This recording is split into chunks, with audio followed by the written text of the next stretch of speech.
If you're listening to some fantasy analyst ramble on about telling you how he has the next James Rob, gonna be a good one, Justin. Sorry, pal. If you're listening to some analyst ramble on about how he's found the next James Robinson, the best undrafted rookie that's going to finish top 10 at his position, or he's got solid, unfallible intel on the next Justin Jefferson for 2021, he's probably full of shit.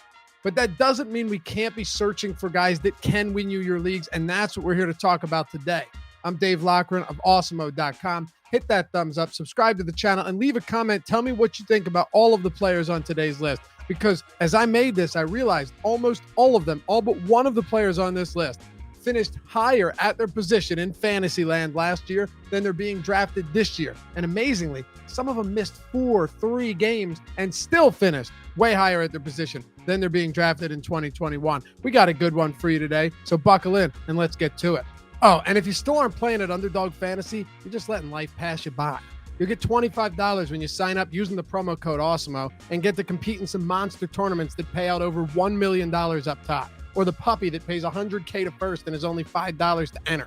Best ball is the greatest version of fantasy right now, and Underdog's by far the best place to play it. Use the promo code Awesemo when you go to UnderdogFantasy.com and start cashing, baby. I was doing best ball drafts at Underdog Fantasy back in early June. Don't judge me. And Jonathan Taylor was being drafted 6th overall. Seems a bit high, right? Probably so. But even in late July, just days before the Carson Wentz injury was revealed, Taylor was still going as the 9th player off the board, still well inside the first round. Now, he's sitting at 15 on Underdog, despite finishing his rookie season as the Standard League RB4 and PPR RB6. You're drafting Taylor as the RB10, a guy who was the RB1 over the final 5 weeks of 2020, where he averaged more than 21 touches per game. And also a player who didn't get a full bell cow workload until the final third of the season.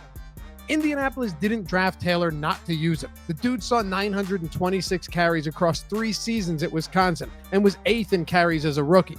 Taylor only saw 49% of red zone carries through the first 10 weeks, but that number ballooned to 64% once he took over in the backfield too. The same was evident in snap count, where Taylor was on the field far more than he was earlier in the year. And even with Marlon Mack returning, are we really to believe that Taylor isn't going to get the lion's share of work? People talk so often about how Frank Reich loves to use a committee approach, but never actually talk about who his running backs were as an offensive coordinator for the Chargers and the Eagles. Go look it up yourself. Outside of Melvin Gordon, who was a rookie at the time, Reich has had no one of note. Now, don't get me wrong, Nyheim Hines is still a factor here and did get a decent amount of goal line work himself. He's also the clear top pass-catching option in the Colts backfield. But Taylor was actually targeted 41 times as a rookie with an 8.3% target share. Look, that's nothing to write home about, obviously, but top 30 in running back targets isn't bad when you could legitimately soak up close to 300 rushing attempts. And the Colts had the 3rd best run blocking grade last year, according to PFF. So it's no surprise Taylor also ranked top 3 among all running backs in yards before contact. It all comes down to this, though. Taylor slid down the draft board pretty significantly after the Wentz and Quentin Nelson news, but still hasn't seen his stock recover despite both of them likely being ready for week 1, barring any complications with Wentz landing on the COVID list. This is just great value for a player who already proved as a rookie that he can be a top 5 RB, and he was last year. It's crazy to think I released a video last week talking about how Gus Edwards was one of the best running backs to target after the 10th round. Now, I don't consider myself a clown. Maybe you do. That's okay, though. So I take absolutely no credit for Edwards being a stud running back choice now, and neither should anyone else. You can't predict injuries, and it sucks that Dobbins is done for the year. However, there was a very obvious explanation for why Edwards was already a fantastic value back before Dobbins ever hit the shelf. Edwards has averaged north of 5 yards per carry in all 3 seasons with the Ravens, finishing 2nd, 5th, and 7th in that category among all backs with at least 100 carries. He also had 8 attempts of 20-plus yards last year, which tied J.K. Dobbins for 3rd most at the position. Meanwhile, Lamar Jackson had more than both of those guys with 10, which just illustrates how lethal of a rushing attack this is, and how much Jackson opens things up in the run game for everyone.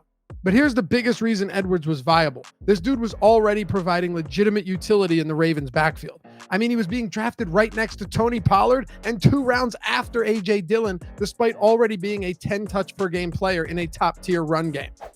Greg Roman has been an offensive coordinator on 3 different teams and for 8 different seasons, and his offenses have finished top 3 in run play percentage all but 1 year, where they finished 6th. And what about this? In 2018, as a rookie, Gus Edwards carried the ball 137 times in 11 games, which would have put him around 200 carries for the season across 16 weeks. And before you say, yeah, but Lamar Jackson only started 7 games that year, I will have you know this. Edwards averaged 17.5 carries in the games Jackson started. Actually, 89% of Edwards' carries on the entire season came in the final 7 weeks. He and Jackson handled 76% of all rushing attempts over that span, so I don't see any reason why Edwards shouldn't be the main man in Baltimore, going into his 4th season and signing a 2-year, $10 million extension in the offseason. With the Ravens running the ball more than 35 times per game since Roman took over as OC, and Tyson Williams and Justice Hill being the only depth behind Edwards on the roster, I'm happy to grab him as my RB2 with upside to be dominant. James Robinson went from being a speculative pick in the 8th or 9th rounds to a bona fide RB2 the second Travis Etienne went down. As an undrafted rookie, Robinson found the clearest possible path to success last year when the Jaguars waived Leonard Fournette before the season and lost Raquel Armstead to the year due to COVID-19. Meanwhile, Chris Thompson was only active for half the season before a back injury sent him to the IR. That set Robinson up for a pretty insane rookie season that saw him finish as the RB7 and 11th among all running backs in targets, which, with Etienne now out of the picture, could continue again in 2021. All told, Robinson gathered 300 looks and 289 touches on the year, while racking up over 1,400 total yards from scrimmage and 10 touchdowns in only 14 games. Furthermore, Robinson garnered a ridiculous 82% of all team rushing attempts inside the red zone. Now, to be fair, there's still some uncertainty here when it comes to Robinson's workload. Urban Meyer is a first-year head coach, and he seems to have an affinity for Carlos Hyde after the two were together at Ohio State. The Jaguars' passing attempts should also be improved from last season, though, where their 3 quarterbacks combined for 6.4 yards per attempt and a 62.8% completion rating. And even if the offensive line isn't perfect, Trevor Lawrence does have some ability to move and will have Marvin Jones, DJ Shark, and Laviska Shenault, while Robinson remains a viable option out of the backfield too. So let's just say we aren't projecting him for another 16-game pace of 330 touches. Robinson still offers a ton of value at a 56 ADP and the 21st running back off the board. The Jaguars won a single game last season, but Robinson's volume powered him to the top. And that's what it's always going to be about with players like Robinson, who are good but not exactly supremely talented, because volume is king. And even if last year's insane volume isn't sustainable in this new look offense, you still have to think he'll see significantly more opportunities near the goal line, which should mitigate that concern. While Robinson won't win your league in the sense that he'll be a top-tier running back, he'll definitely offer that stability in the 5th round, but also provide a higher ceiling each week than we saw in 2020 thanks to a more efficient offense. Chris Carson really doesn't get much respect given what he's achieved in the Seahawks backfield. In 2020, Carson was the PPR RB20 and Standard League RB16, despite playing only 12 games. In 2019, he was the RB12 and 9 respectively, and finished as a top 15 running back through 14 games in 2018 as well. Outside of last year, where Carson missed 4 games and lost carries because Seattle's defense was so atrocious that Russell Wilson was forced to attempt a career-high 558 passes, Carson averaged, prior to that, in 2 previous seasons, 291 touches.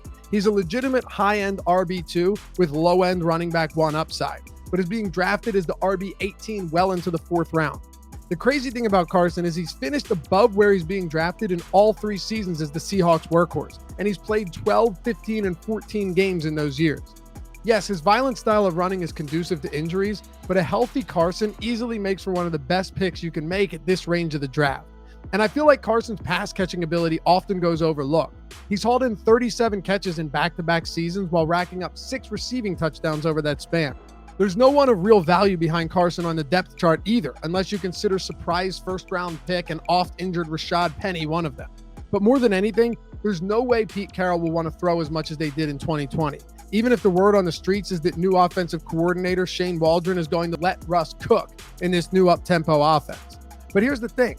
Russ can cook, and Carson would still benefit from it, so long as Russ's only reason for cooking isn't because the defense can't make a stop.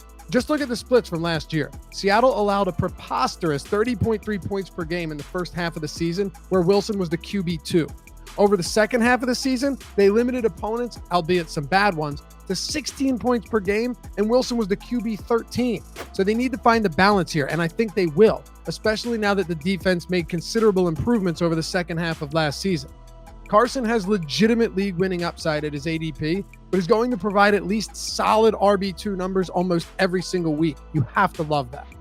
You got to head over to Awesemo.com. Check out this brand new draft kit that we've got. It's incredible. Created by experts who've profited over $7 million playing fantasy sports. For real, these guys are going to help you crush your drafts this year with tools like the Draft Wingman that's powered by projections from the #1 ranked daily fantasy sports player in the world, Awesemo himself, and includes a one-of-a-kind recommendation engine that takes into account your prior picks to ensure a well-rounded team and optimal draft. Draft Wingman is also outfitted with best ball specific recommendations, including our stack highlighting feature, which helps you create your all-important best ball stacks. If you want more details, or maybe you're already down to join us for an incredible NFL season, go to awesemo.com/draftkit and use the promo code WR, that's WR, to get the entire draft kit for only $9.95. We'll catch you over there.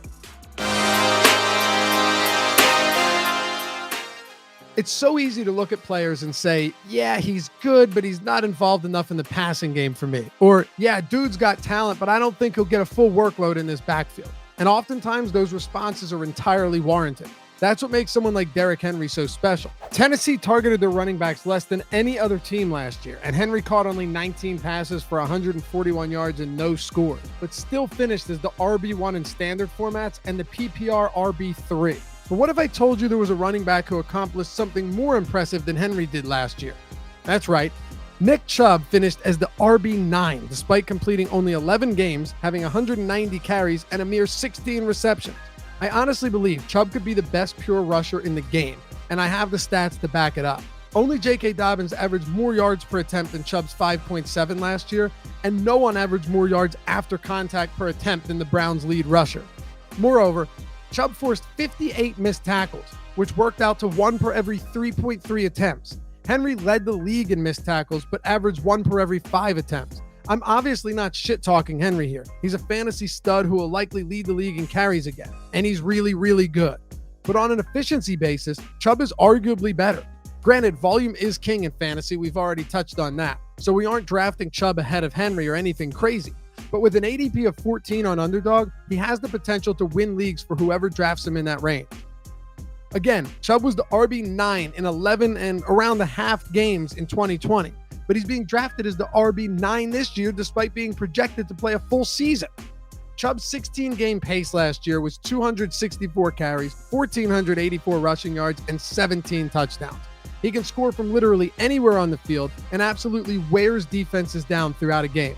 And the Browns ranked #1 in run blocking last season according to PFF, so it's also no surprise that Chubb ranked towards the top of the league in yards before contact per attempt too. Get this, in 2020, only Henry had more rushes of 20-plus yards than Chubb at 16-12, but he played 4.5 more games and had 188 more carries.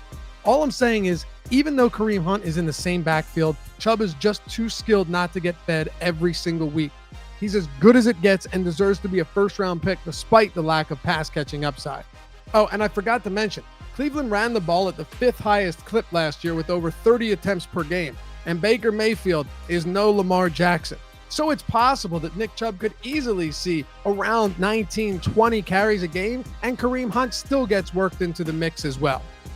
Don't forget, check out that draft kit over at awesemo.com/draftkit. Use the promo code WR like wide receiver to get it for $9.95. Draft season is in full swing right now. There's no better place to go than awesemo.com. Good luck in all of them. We'll catch you back here for the next one. And be sure to follow me at Laffy_D on Twitter. Peace.